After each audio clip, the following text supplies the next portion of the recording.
그래서 그냥 교회에 문을 열고 들어오면 새가족들이 말이에요, 와! 하는 그냥 느낌표가 찍히는 교회가 되면 최고겠죠. 탄성이 자아내지는. 근데 사실 현실의 교회는요, 그러지 못한다는 것을 우리는 또 경험적으로 잘 알고 있습니다. 그래서 혹자가 말한 것처럼 교회 하면 나의 사랑, 나의 고민이라고 말할 수밖에 없는 것이 현실의 교회일 경우죠.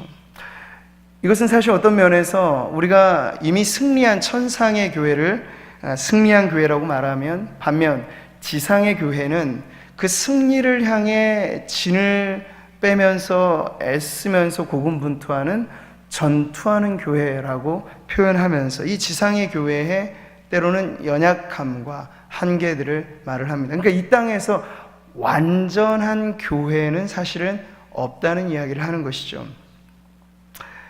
자, 하지만 우리가 이런 교회의 현실의 모습을 볼 때마다 이해를 하시면 돼요.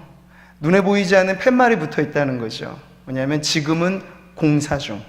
공사 현장에 보면 현장 소장 100해서 써 있잖아요. 통행에 불편을 드려서 죄송합니다.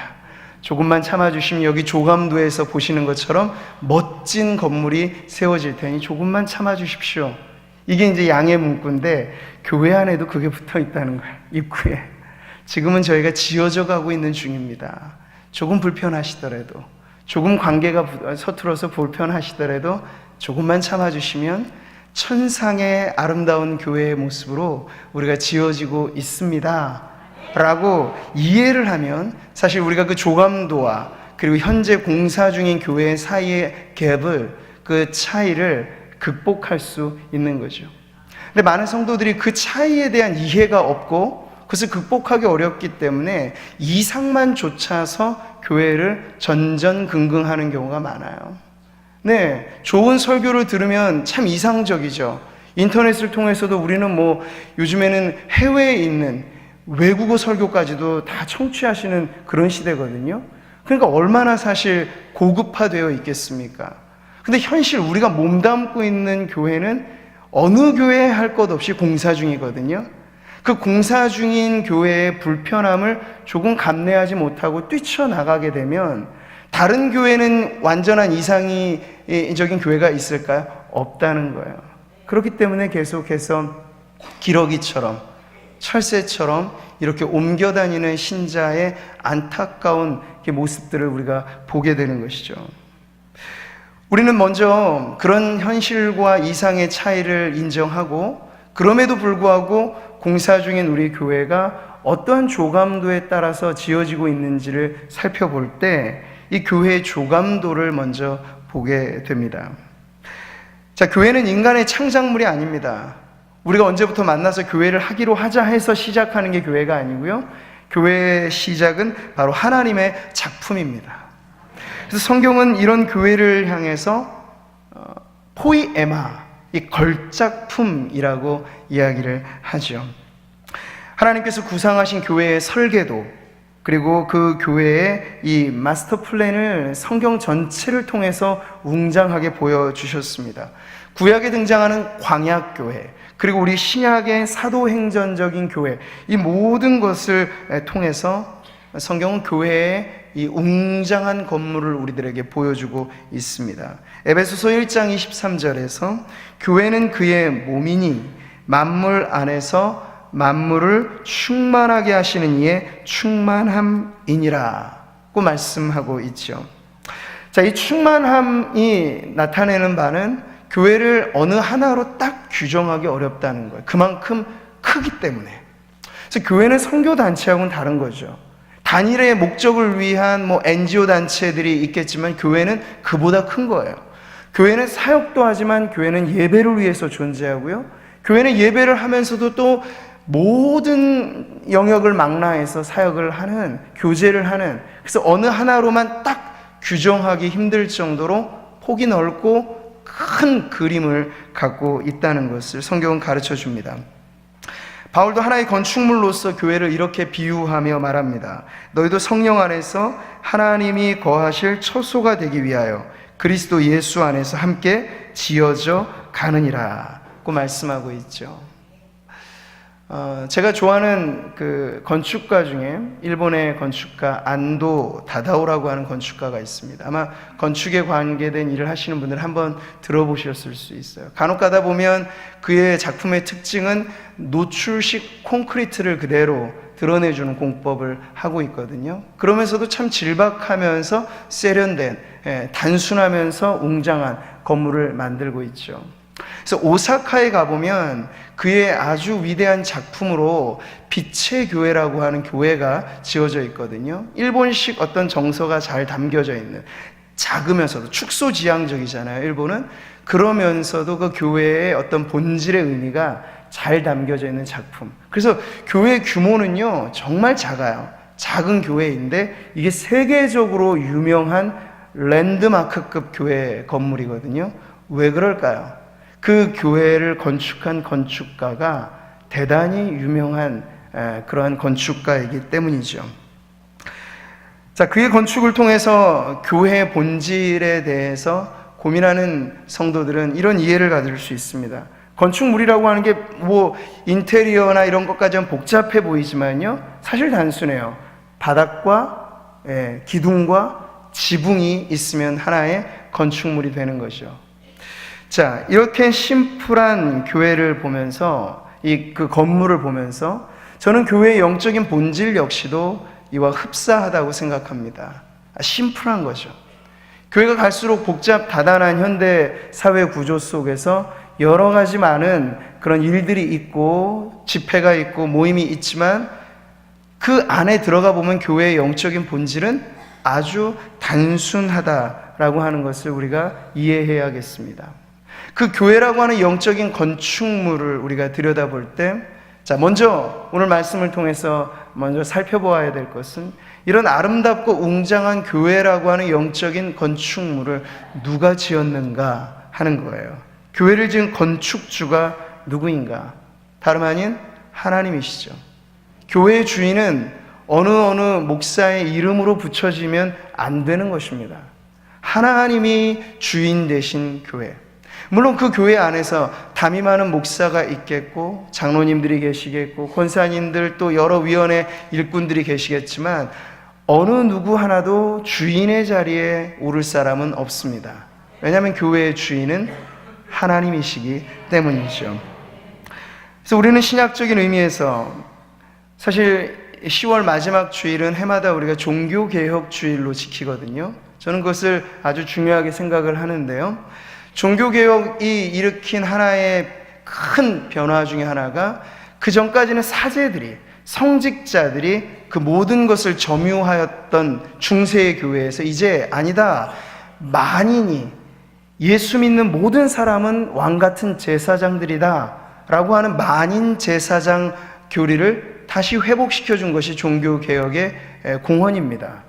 자, 그 이후에 교회들이 아주 현대로 오면서 발전을 많이 했죠. 왜냐하면 평신도가 살아있는 교회가 돼야 운동성이 생기고 역동성이 살기 때문이죠.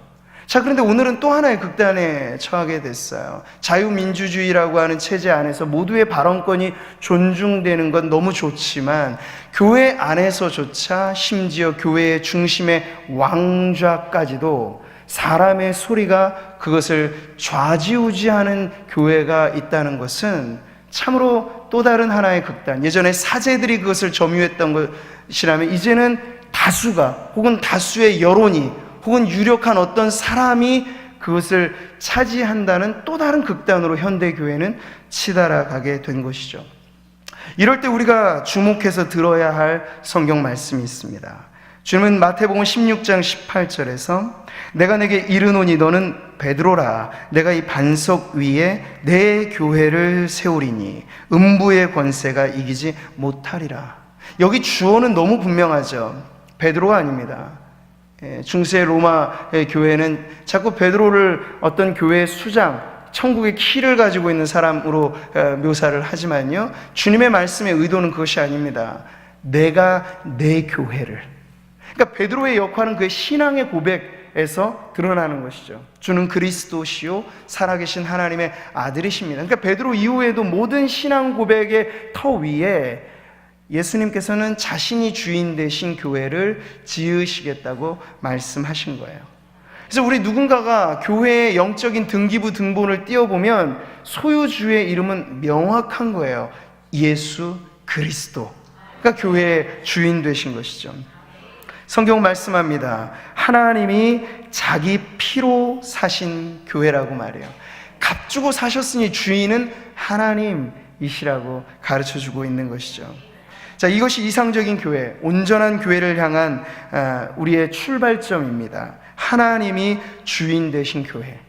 그래서 우리가 지금까지 아름다운 발걸음으로 여기까지 왔고 앞으로 계속해서 이 걸음을 이어갈 때 우리의 목표는 더 하나님이 원하시는 교회가 되기를, 하나님이 기뻐하시는 교회가 되기를, 주님의 뜻이라면 아멘하는 교회가 되기를 바라고 달려가는 것이죠.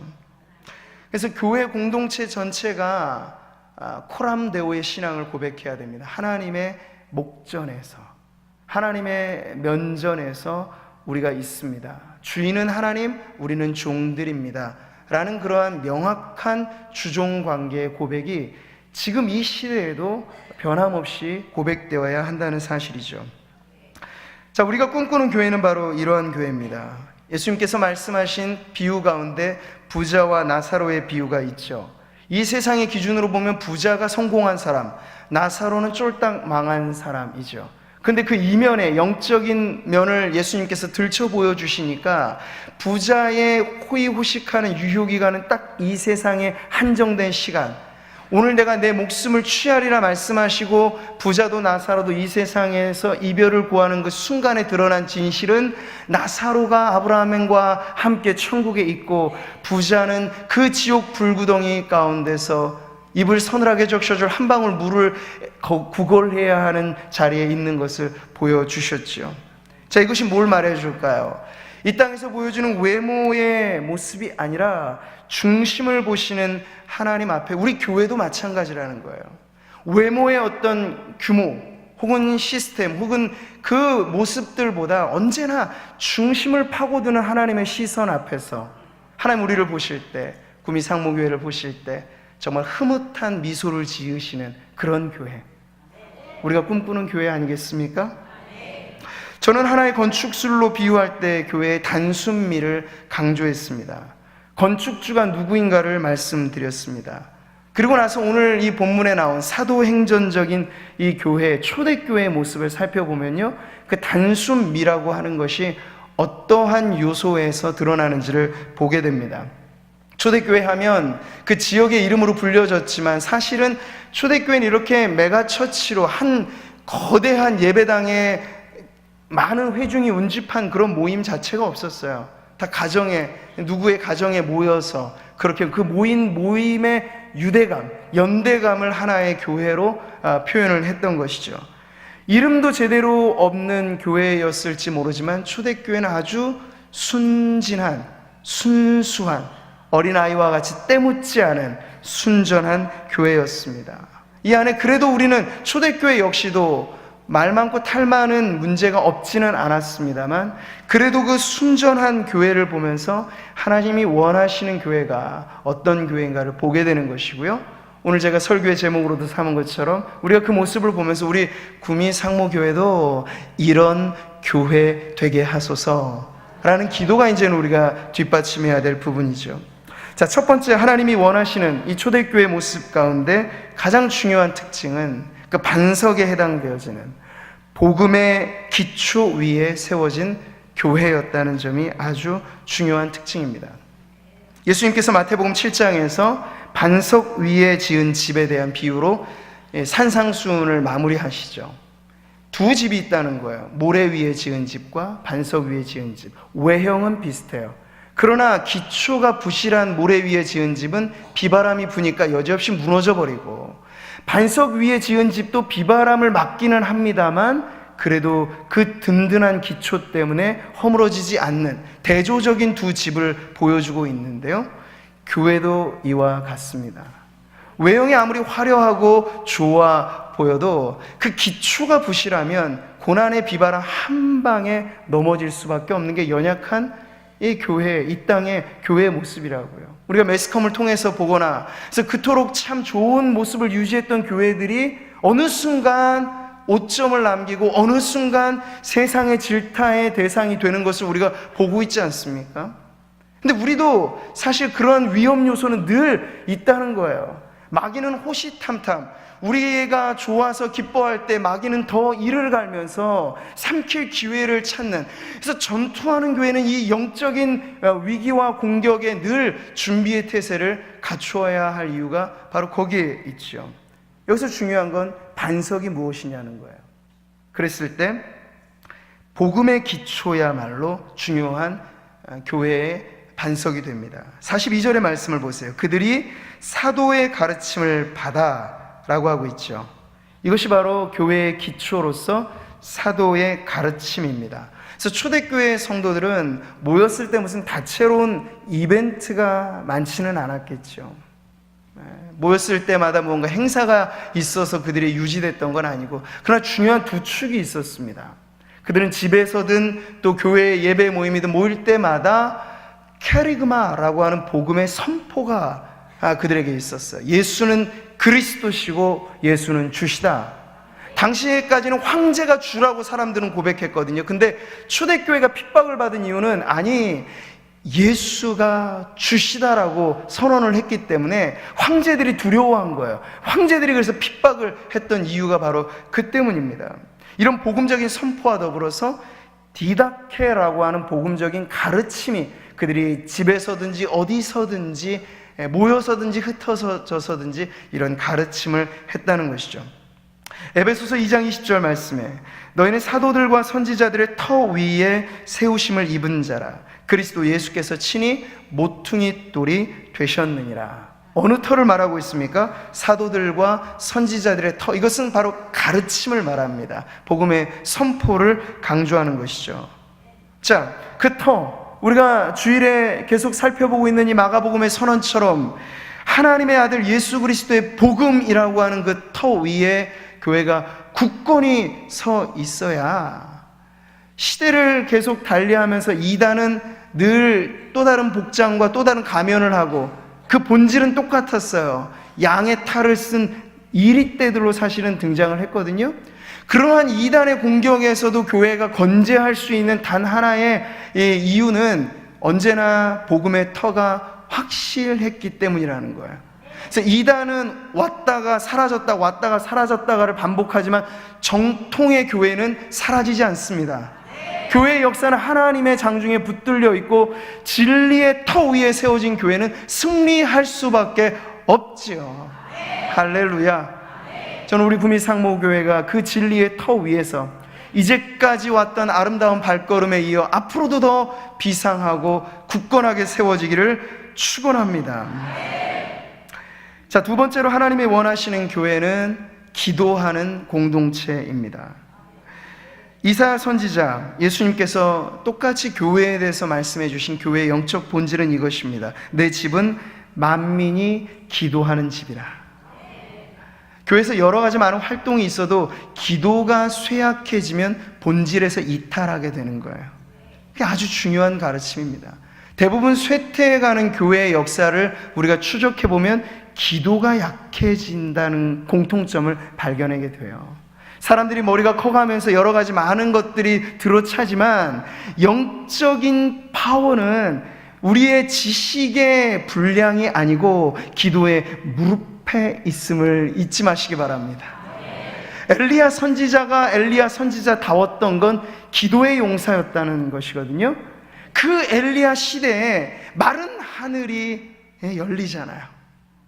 메말랐던 그 하늘에 억수 같은 비가 쏟아지는데 성경은 그 키를 엘리야의 기도에 두고 있어요. 성정은 우리와 같은 사람, 그 역시도 때로는 업앤다운이 심해서 죽고 싶은 마음을 고백하는 그런 여린 마음을 가질 때도 있었고, 성정이 불같은 그 마음을 갖고도 있었지만, 엘리야를 엘리야답게 쓰신 하나의 중요한 이유는 그는 무릎의 사람이었다는 거예요. 초대 사도였던 야고보 역시도 그의 별명은 낙타 무릎이라고 불려졌습니다. 어찌 무릎 꿇고 기도를 하고 또 했던지 낙타의 무릎처럼 굳은 살이 배긴 그 무릎을 교회의 유산으로 우리들에게 가르쳐주고 있는 것이죠. 오늘 말씀에도 42절 하반절을 보세요. 오로지 기도하기를 힘썼다고 말하고 있습니다. 대충 기도한 게 아니고요, 오로지, 옛날 번역을 보면 전혀 기도에 힘쓰더라고 말해주는 거죠. 사도행전의 문이 열릴 때, 성령이 급하고 강한 바람같이 임할 때 이 땅에서는 무엇이 있었습니까? 이것이 있었습니다. 오로지 기도하기에 힘썼다. 그러니까 마가 요한의 다락방에 모여있던 120 문도들에게 각 사람 위에 성령의 불길이 임했을 때 그들이 했던 것은 복잡 다단한 여러 가지 직무 활동이 아니고 오로지 기도에 힘썼더니 성령은 때로는 온유한 비둘기같이 임하시기도 하지만 때로는 급하고 강한 불길로도 임하셨던 거예요. 기도가 키입니다. 저는 우리 구미상모교회가 기도하는 교회라고 하는 영적인 자긍심에 참 감사하는 마음이 있습니다. 근데 이것이 더 깊어져야겠죠. 우리의 숙제는 것입니다. 부모 세대가 지금까지 잘해오셨어요. 근데 이 기도의 영성이 되물림되어야죠. 청년들이 기도해야 되고 자녀들이 기도해야 됩니다. 그래서 금요철야가 어른들의 집회로만 문을 이렇게 열고 닫는 것이 아니라 그 안에 저는 다세대가 함께 모여서 청년들도 기도하고 자녀들도 기도하는 기도의 집으로서 세워지기를 소원합니다. 기다리고 기다렸던 그들이 한 일이라곤 오로지 기도하기에 힘썼던 것, 그리고 그 위에 주님은 약속하신 성령을 불같이 임하게 하셨던 것을 보면서 우리도 교회의 영적 본질로서 이런 교회 되기를 소원합니다. 기도에 올인하는 교회. 방법의 시대는 지나갔습니다. 이걸 아셔야 돼요. 정말 방법이 사람을 구원하지 않습니다. 세상은 오히려 우리보다 더 앞서갑니다. 예전에는 교회가 조금 더 세상을 문화적인 면에서도 선도했던 적이 있었지만 지금은 아니에요. 우리가 아무리 좋은 걸 교회 안에 도입하고 들어와도 세상의 오락거리에 쫓아갈 수는 없어요. 근데 그 방법은 이제 아니라는 거죠. 뭐 주고 데려와서 결신을 얻는 그러한 시대가 지금은 아니에요. 지금은 그래서 더 우직하게 본질에 천공해야 되는 시대죠. 구멍을 뚫을 때 기도에 올인해서 구멍을 뚫어야 합니다. 지역을 붙잡고 있는 어둠의 권세가 우리의 기도에 무릎에 박살나는 그런 영적인 승리가 저와 여러분의 기도의 무릎에서부터 일어나게 되기를 축복합니다.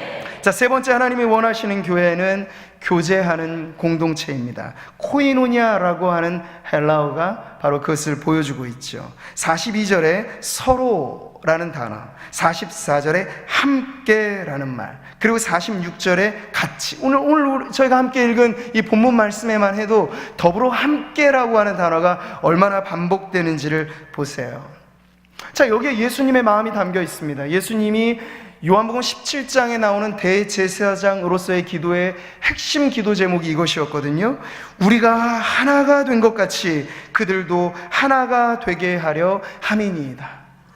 교회가 주님을 닮은 모습일 때는 어떤 모습이냐면요, 삼위 하나님이 성부와 성자와 성령께서 하나이신 것처럼 그렇게 하나됨을 이루는 모습이 교회가 가장 주님을 닮은 모습이라고 가르쳐 주신 것이죠. 그래서 예수님이 간절히 기도하신 거예요. 저들이 하나 되게 하옵소서. 교회의 행복감은 다른 데 있지 않습니다. 하나됨에 있죠. 4분 오열된 교회를 가보세요. 거기 아무리 겉보기에 좋고 많은 사람이 모여도 불행한 거예요. 가면 지지고 볶고 지지고 볶는 그러한 일들만 있게 되면요, 마음이 편할 날이 없는 것이죠. 그런데 교회가 모일 때마다 정말 얼싸안고 서로가 서로를 축복하고 서로가 서로에게 최고라고 말해주고 그렇게 하나됨을 이루는 교회를 가면요, 절로 흥이 나는 거예요. 없던 힘이 생기는 거예요. 우리 구미상모교회가 그런 교회인 줄 믿습니다. 앞으로도 더 이 하나됨이 견고하게 유지되어지는 교회가 되기를 소원합니다. 우리가 성찬을 대할 때마다 확인하는 게 그거거든요. 한 피 받아 한 몸 이룬 형제와 자매들이여, 찬송이 그것을 가르쳐주고 있습니다. 예수님의 몸은 나누어지지 않아요. 우리가 성찬의 떡을, 성찬의 피를 마시고 먹는 것은 우리가 예수님의 한 몸 된 지체라는 것을 확인하는 것인데, 바로 그 하나됨을 맛봄으로써 우리가 교회로서의 아름다운 정체성을 이어가야 하는 것이죠. 근데 세상의 문화는 점점 더 개별화되고 분파되고, 그리고 성경이 말씀하고 있는 것처럼 모이기를 패하는 어떤 사람들의 습관이 꼭 이 시대의 모습입니다. 개인주의는 극에 달합니다. 사람들은 집 밖으로 나오지조차도 않으려고 합니다.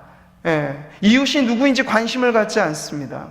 그것이 이 시대의 경향입니다. 그런데 우리는, 교회는 물살을 거슬러 올라가는 거룩한 연어대와 같아야 하죠.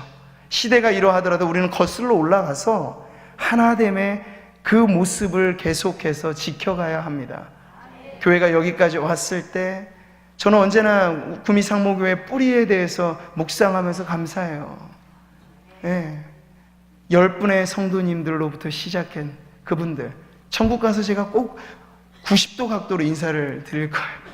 그분들 계셨기에 오늘 우리가 이 자리에 있는 것 아니겠어요? 적은 수의 무리지만 그분들이 얼마나 하나됨을 이루었기에 몇 년이 되지 않아서 예배당을 짓고 교회의 연역을 보면 우리가 알 수 있죠. 하나됨이 견고해지면 질수록 교회는 외적으로 퍼져가는 확장성에 무너지지 않습니다. 그러니까 가운데 구심점이 강하게 잡혀 있어야 원심력에 의해서 이탈되어지는 일이 없게 되는 거예요. 두 개가 꽉 잡혀 있는 거죠. 그리고 중심에는 언제나 하나됨이 필요합니다. 목장이 하나 되어야 합니다. 부서가 하나 되어야 합니다. 세대가 하나 되어야 합니다. 남녀가 하나 되어야 합니다. 우리는 구별됨을 인정하는 그 바탕 위에서 언제나 한 믿음의 형제요 자매라고 하는 의식을 가져야 하겠습니다. 자, 네 번째, 하나님이 원하시는 교회는 나누고 베푸는 공동체입니다. 인류 역사를 통틀어 볼 때 오늘날만큼 재화가 풍성했던 시대는 없을 겁니다. 요즘에 우리는 사실 절대적인 빈곤으로서 끼니를 때울 길 없어서 물론 힘들어하는 분들도 여전히 계시지만요, 평균치로 봤을 때는 보릿고개라고 하는 옛말은 정말 까마득한 옛 이야기가 된 것이죠. 지금은 그렇게 풍성한 재화가 넘쳐납니다. 그런데 사람들의 인심은요 더 박해지죠. 나눌 줄 모릅니다. 베풀지 않습니다. 언제나 안으로 내 것. 와, 저 정도 부를 쌓고 있다면 만족하지 않을까? 그런데 부자의 특징은요, 조금 더 라고 말을 하는 거예요. 만족하지 않아요. 언제나 더 움켜쥐는 손을 세상은 갖고 있습니다. 그러나 교회의 이 세상과 다른 특징은 뭔가요? 당시 초대교회 성도들은요, 가진 것이 많은 집단이 아니었습니다. 기득권이 아니었습니다. 높은 지위가 없었습니다. 부자가 많지 않았습니다. 성경은 말씀합니다. 형제들아, 너희를 부르심을 보라. 육체를 따라 지혜로운 자가 많지 아니하며 능한 자가 많지 아니하며 문벌 좋은 자가 많지 아니하도다. 고린도 교회를 향한 사도의 편지는 그들이 어떤 부류의 사람이었는가를 여실히 드러내주고 있죠. 소위 말해 세상적으로 잘난 사람 별로 없었던 그런 공동체라고 하는 거예요. 그럼에도 불구하고 초대교회에 남달랐던 점은 뭐냐면 유무상통했던 거죠. 가진 게 많아서가 아니라 없는 형편 중에도 나누고 부족한 중에도 베풀고 그랬다는 거예요. 오늘 44절 45절 말씀 보세요. 믿는 사람이 다 함께 있어 모든 물건을 서로 통용하고 또 재산과 소유를 팔아 각 사람의 필요에 따라 나눠주기를 힘썼다고 말해주고 있죠. 사랑의 나눔 있는 곳에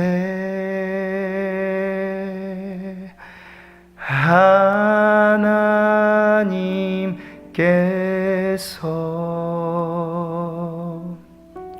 계시도다.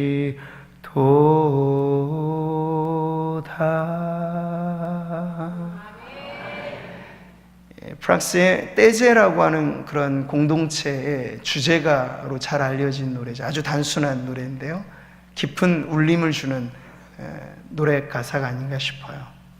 사랑의 나눔 있는 곳에 하나님 계시도다. 왜 그럴까요? 하나님은 사랑이시기 때문에, 사랑의 본질은 나누는 것이기 때문에, 사랑이신 하나님 함께 계시면 나눔은 짐이 아니라 기쁨이 될 줄 믿습니다. 저는 소원합니다. 우리 구미상모교회가 나눔에 더 힘쓰는 교회가 되기를 바랍니다. 앞으로도 제2, 제3의 보릿고개를 연상할 만한 문제가 왜 없겠습니까? 7년의 흉년 이후에 7년의 풍년 이후에 흉년을 경험했던 그 애굽. 그렇지만 하나님께서 미리 보내신 요셉이라고 하는 인물이 그 흉년의 때를 얼마나 기가 막히게 타개해가는 걸 보세요. 교회는 이 세상의 그런 점에서의 대안이어야 합니다. 세상 사람들이 움켜쥐고 나누지 않으려 할 때 교회는 오히려 더 나누기를 힘써야 될 줄 믿습니다. 저는 우리 구미상모교회가 긍휼의 사역, 이 소외된 이웃들을 돌보는 사역, 아무도 이 세상의 자선단체나 세상의 그 어떤 집단도 해결해 줄 수 없을 만큼의 그런 섬김에 있어서 앞장서는 교회가 되기를 소원합니다.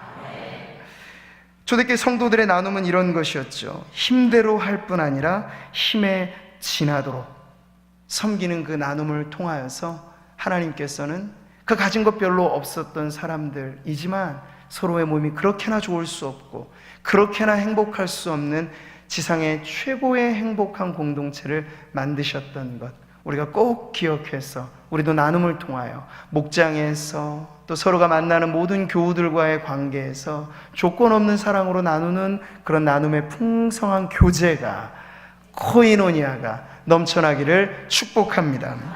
자, 끝으로 하나님의 원하시는 교회는 이것입니다. 영혼 구원의 공동체이죠. 예수님께서 마태복음 4장에서 말씀하시되 나를 따라오라, 내가 너희를 사람을 낚는 어부가 되게 하리라 말씀하셨습니다. 교회로 말하자면 육지의 어부들입니다. 바다의 어부들은 고기 잡는 어부들이랑 우리는 영혼을 낚는 육지의 어부들이죠. 구령의 사명을 감당하는 교회가 될 때 언제나 우리의 마음은 늘 모여있는 이 모임 안에서 여기가 좋사오니 초막을 짓고자 하지만 새가족들이 와야 돼요. 새로운 피가 수혈되듯이 교회가 끊임없이 영적인 베이비를 생산하고 낳고 기르고, 그래서 새가족위원회가 그렇게 중요한 일을 하시는 거예요. 전도위원회가 중요한 일을 하시는 거예요. 근데 그것이 몇몇 위원회에 속해 계신 성도들의 특별 활동이 되어서는 안 되고요, 우리 모두의 체질이 사람을 낚는 업으로 바뀌어져야 할 줄 믿습니다. 근데 그건 어렵지 않아요. 무슨 고단히 수련과 훈련을 통해서만 만들어지는 게 아니고요, 제가 누누이 강조하는 것처럼 복음의 맛을 보면, 맛보면 할 수 있는 게 전도입니다. 맛있는 음식점 한번 가보세요. 그러면 제대로 된 친구라면 이 음식점에 꼭 다른 친구를 데려오지 않겠어요? 저 같은 경우는 어디 맛있는 음식점을 가면 꼭 생각나는 가족들이 생각이 나죠. 그게 정상적인 마음 아니겠습니까? 우리도 마찬가지예요. 복음의 맛을 보면 여기를 한 번도 경험해 보지 못했던 우리 주변에 있는 배신자들, 그리고 방황하는 영혼들이 떠오르는 거죠. 그리고 그분들을 어떻게 해서든지 이 은혜의 자리에 데려오려 힘쓰지 않겠습니까? 전도가 이렇게 생각된다면 얼마나 쉬운 것일까요? 맨 땅에 헤딩하는 게 복음 전도가 아니고요, 맛보면 할 수 있는 게 전도인 줄 믿습니다. 그러니까 우리가 먼저 복음에 흥건히 적셔져 있어야 됩니다. 복음에 충분히 우리가 들어가야 하겠습니다. 그럴 때 지상 명령으로서의 전도와 선교는 안간 힘을 다해도 힘든 일이 아니라 즐거운 마음으로 십자가 지고 가리, 그 고백처럼 즐거운 마음으로 감당하는 사역이 될 줄 믿습니다. 오늘 본문의 마지막 구절인 47절에 이렇게 결론지어 말씀하죠. 주께서 구원받은 사람을 날마다 더하게 하시니라. 무슨 대단한 비법이 있었던 게 아닌 줄 이제 아시겠죠? 초대교회의 성장의 동력은 바로 이거예요. 복음의 기초, 기도의 기둥, 서로 하나 되기를 힘쓰는 교제, 나누고 베품, 그리고 구령의 전도. 이것은 정통의 교회라면 어느 교회나 다 중요하게 생각하는 것이죠. 그러나 아무 교회나 하지 못하기 때문에 교회마다의 편차가 생기는 것이죠. 우리 구미 상무교회는 언제나 이 든든한 복음의 기초 위에 서서 기도의 호흡을 가지고 서로 끌어안는 하나됨과 이웃과 더불어 나누고 베품과 그리고 영적인 베이비를 생산하는 구령의 공동체로 하나님 앞에 복을 누리기를 소원하고, 그래서 결론이 우리가 억지로 만들어내는 그러한 전도가 아니라, 그러한 결신이 아니라, 보세요, 주께서 구원받는 자들을 날마다 더하게 하시니라. 저는 기도하면서 그런 꿈을 꾸는 거예요. 10%의 복음화율은 90%의 비복음화율을 보여주는 거죠. 구민은 아직 황금어장이에요. 아직 교회 안에 들어오지 못한 잃어버린 영혼들이 많아요. 우리 주님의 안목으로 본다면 봐라, 희어져 추수할 밭이 아니냐고 말씀하지 않겠습니까? 우리가 주님의 손과 발이 되어서 나가기만 하면 돼요. 나가면 얻을 수 있는 것이 지천에 널려 있는 것이, 아직 예수님을 알지 못하는 방황하는 우리 밖의 양떼들이라고 하는 것을 잊지 않고, 우리가 그렇게 구령의 사역에 소매를 걷어 올리고 함께 힘써 나아가서, 저는 매 주일의 예배가 그런 축제가 되었으면 좋겠습니다. 새가족의 발걸음이 오늘도 스스로 와서 등록하신 분들도 계시고, 지난주, 이번 주, 그렇게 저는 새가족 한 분이 올 때마다 그게 얼마나 귀한 일인지, 얼마나 귀한 일인지. 근데 온 성도들이 그런 마음을 가지셔야겠죠.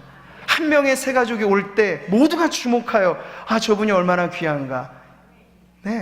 천하보다 귀하다고 말씀하시잖아요. 그러한 구령에 힘써 나아가는 우리 구미 상무교회 되기를 소원합니다. 오늘 말씀을 통해서 우리가 끝으로 그렇게 기도하는 자리로 나아가지 않으시겠습니까? 주님, 우리가 말씀을 살펴보았으니 이제 우리 구미 상무교회가 이런 교회 되게 하소서. 118년의 전통을 이어 여기까지 왔고, 이제는 우리가 앞으로 나아갈 길을 바라보고 있는 이때에 주님, 우리가 다시 새로운 어떤 모형이 아니라 초대교회로 돌아가서 언더우드 선교사님이 전했던 그 복음의 씨앗으로 발화되어진 공동체가 우리 구미 상무교회였듯이, 다시 한번 우리 안에 선교의 DNA를 가지고 초대교회로 돌아가서 그 본질적인 교회의 기초를 다지고 그 위에 아름다운 집으로 세워져서 이 교회의 건축주, 주인 되신 하나님이 흡족히 여기시는 교회, 주님, 이런 교회 되게 하소서. 기도하며 이 시간 우리 함께 이 찬양과 더불어서 함께 기도하는 시간 갖겠는데요, 혹시 이 찬양 아실지 모르겠어요. 오래된 복음성가이긴 한데요, 이런 교회 되게 하소서 한번 같이 찬양하면서 오늘 말씀을 마음에 새기고 기도하겠습니다. 이 가사 하나하나가 오늘 설교의 내용을 정말 요약하는 내용이니까요, 한번 모르시더라도 같이 한번 배워서 불러보도록 하겠습니다. 진정한 예배가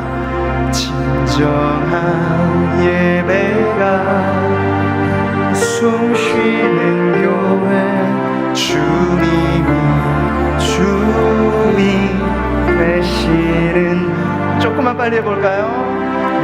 믿음의 기로가 쌓이는 교회, 최고의 찬양을 드리는 교회, 말씀이 살아 움직이는 교회, 성도의 사랑 넘치는 교회, 숨긴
계시면 손 한번 잡고 다시 한번 찬양하겠습니다. 진정한 예배가 숨쉬는 교회 주인 되시는 교회 믿음의 위로가 쌓이는 교회 최고의 찬양을 드리는 교회 말씀이 살아 움직이는 교회 성도의 사랑이 넘치는 교회 성령과 원신이 기쁨이 되어 열매 맺는 아름다운 교회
교회 주께서 사랑하는 우리 교회가 이런 기도하는 마음으로 고백합시다.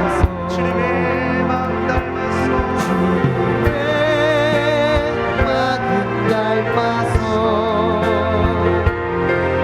이웃을 사랑하는 교회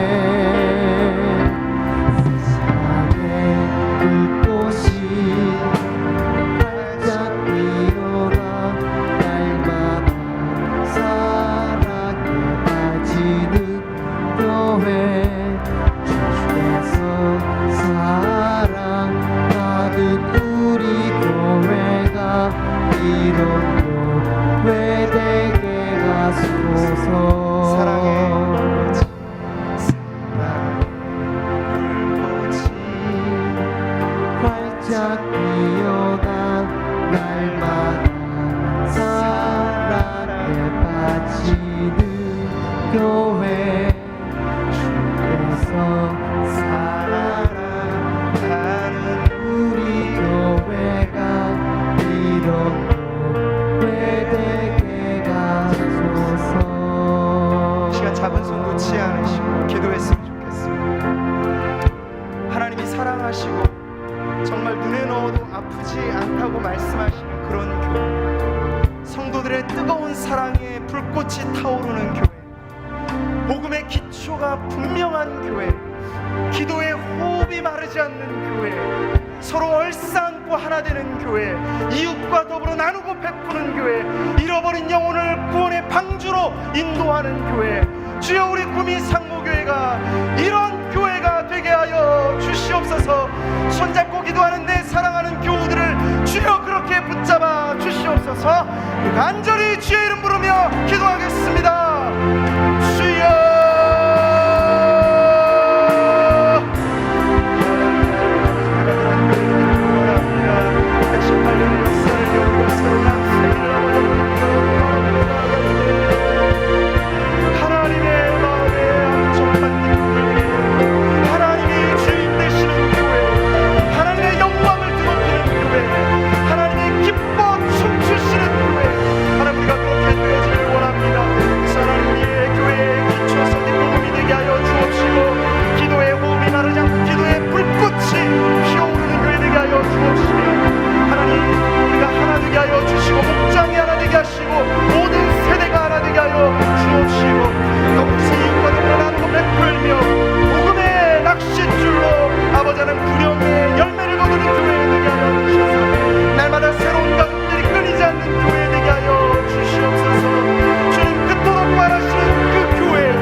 교회인 지금껏 우리 구미장로교회를 에베네셀의 하나님 되셔서 여기까지 인도해 주신 은혜 감사합니다. 이제 우리가 새로운 한 세기, 새로운 역사를 기대하며 나아갈 때 우리에게는 여호와 일의 하나님밖에 의지할 분이 없습니다. 교회는 사람의 기구가 아니고 사람이 만들어 놓은 기관이 아니고 교회는 하나님의 작품이기에 하나님 우리를 빚어 주시옵소서.